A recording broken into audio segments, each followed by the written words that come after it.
itu nelayan-nelayan dipaksa oleh Dinas Perikanan dan Kelautan setempat bekerja sama dengan pengusaha-pengusaha kurang ajar, harus menjual hanya harganya Rp2.000. Itu bisa terjadi perampokan atau penghisapan sebesar 3 miliar dan 7 miliar rupiah, Pak. Ini menurut saya tindakan-tindakan yang sangat kurang ajar. Ya, di atas kertas bagus, Pak. Tolong ini saya berikan apresiasi. Minim sekali program yang menyentuh kepada kebutuhan rakyat. Padahal hari ini kita lagi dalam situasi pandemi, Pak. Jadi jangan dianggap ini hal yang biasa, Pak. Buatlah loncatan-loncatan yang luar biasa penyerapan ini, Pak. Jangan potong alokasi konkret yang langsung kepada rakyat, Pak. Oh, terakhir, Pak, ada satu lagi. Saya bingung, kalau ada 4-6 juta, kenapa tidak ditulis dari awal, Pak? Anak nelayan, anak petani. 4-6 juta itu besar sekali, Pak. Besar sekali, Pak. Ini pungli atau apa, Pak? Tolong dibereskan, Pak. Kalau itu benar, Pak, tolong dicopot orang itu, Pak. Terima kasih sudah klik video ini. Jangan lupa tekan tombol subscribe untuk bergabung. Dalam hitungan saya persilahkan kalian untuk tekan tombol subscribe. 10, 3, 2, 1.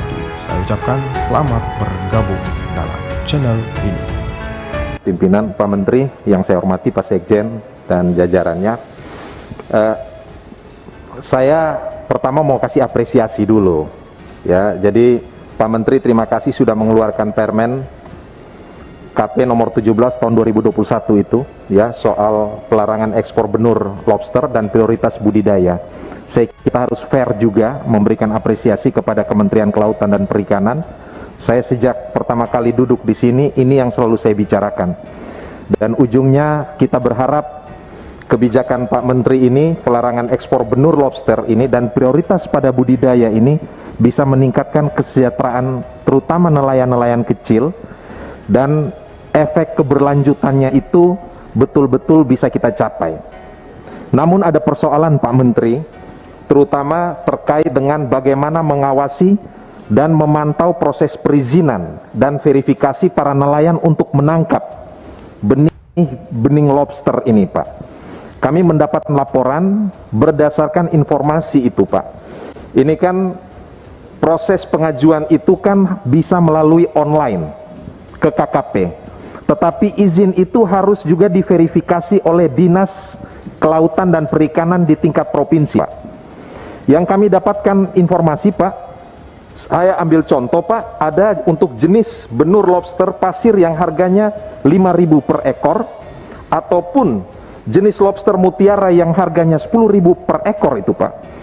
Itu nelayan-nelayan dipaksa oleh Dinas Perikanan dan Kelautan setempat bekerja sama dengan pengusaha-pengusaha kurang ajar, harus menjual hanya harganya Rp2.000, baik untuk lobster pasir dan juga lobster mutiara.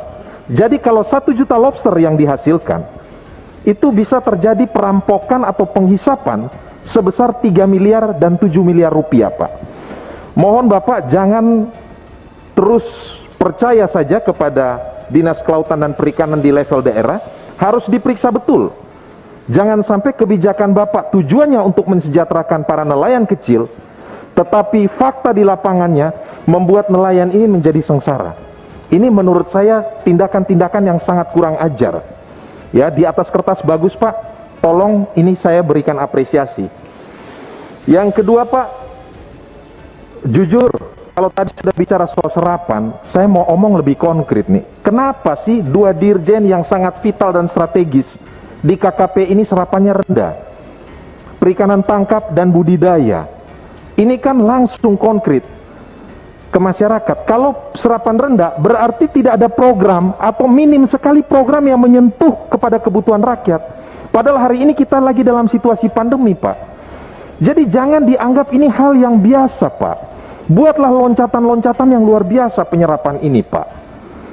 Saya terus terang, Pak, hampir malu setiap kali ketemu nelayan. Mohon maaf, Pak, bahkan menghindar kalau ketemu nelayan, Pak. Di NTT itu, Pak, saya mau tanya, Pak, kemarin ada badai Seroja. Apa tindakan konkret yang dilakukan oleh Kementerian Kelautan dan Perikanan untuk bantu nelayan yang kena dampak badai Seroja, Pak? Saya jawab saja, tidak ada.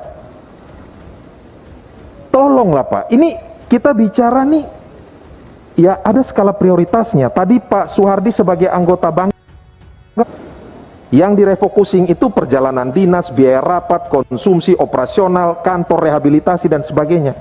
Jangan potong alokasi konkret yang langsung kepada rakyat Pak. Mohon maaf nih Pak, saya harus bicara apa adanya. Ya apresiasi yes, tapi evaluasi dan kritisi juga menurut saya juga harus saya sampaikan Pak. Ya saya kira itu saya mendukung Pak peningkatan pagu anggaran di 2022 Pak. Karena terus terang luas Indonesia ini, luas daratan dan lautan ini, lautannya jauh lebih luas dari daratan. Tapi tolong, terakhir Pak, ada satu lagi. Kali lalu BRSDM KP melalui kepalanya kalau tidak Prof. Sarif itu menyampaikan kepada kami untuk boleh merekomendasikan sejumlah nama calon siswa dan mahasiswa untuk disekolahkan di sekolah milik KP. Di Kupang itu ada Pak. Saya sudah mengumpulkan dan kemudian mereka sudah ikut tes sampai kepada fase wawancara Pak. Kok tiba-tiba mereka itu diminta melalui saluran telepon, diminta dana untuk bayar 4 juta sampai 6 juta untuk biaya pakaian seragam Pak. Padahal dana yang disetujui kita BRSDM ini paling termasuk tinggi Pak. Saya bingung, kalau ada 4 sampai 6 juta, kenapa tidak ditulis dari awal Pak? Yang kedua, saya minta staf saya sebut namanya, staf saya Ciko, telepon kepala sekolah di Kupang itu, ditanyakan itu dana apa 4 sampai 6 juta? Dijawab dana seragam. Kalau ada dana seragam Pak, dan ini kita terbuka, saya yakin Komisi 4 tidak akan setuju hal itu. Dan bagi kami rakyat saya Pak, anak nelayan, anak petani, 4 sampai 6 juta itu besar sekali Pak. Besar sekali Pak. Ini pungli atau apa Pak?